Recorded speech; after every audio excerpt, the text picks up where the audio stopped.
We'll now go to Colorado, where we have news of a proposal by the Teachers' Council to review history curricula. The group says that some classes shed a negative light on U.S. history. Meanwhile, students and teachers reject the proposed changes. Mary McCarthy has the story. We want the Curriculum Review Committee voted down. We shouldn't even be talking about this because there are already 2 committees in place to take any concerns about curriculum. High school students have been the most outspoken opponents to the proposal that what's taught in their highest level honors history course, the Advanced Placement Program, should be more patriotic. Just because we're teenagers doesn't mean we are completely apathetic about our education.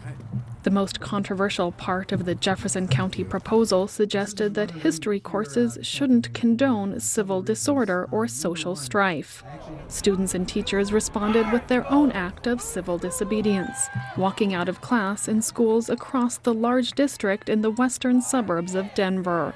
With protests growing bigger by the day, the school board organized a meeting open to debate. I have a great hope that our conversation this evening will bring this board together. Supporters of a revised curriculum say that for now, the history lessons focus on the negative aspects of what they call American values, like capitalism. Free markets weren't presented in a fair manner, and whether or not they were good or bad for the growth of the country. Some of the conservative voices suggest that even issues like slavery should be considered from a positive standpoint. You know, what the impacts of slavery were with regard to the Constitution, and really the fact that our Declaration really made it inevitable, perhaps, that slavery would be abolished in this nation. And that's possibly a different presentation of the topic.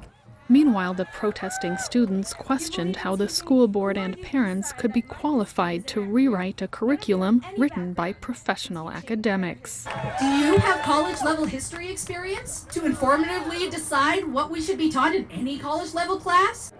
The conservative push to alter the history curriculum is not unique to Colorado. There are a lot of individuals, especially on the right, who are self-proclaimed conservatives, even Tea Partiers, who really do believe that there should be American exceptionalism taught in schools.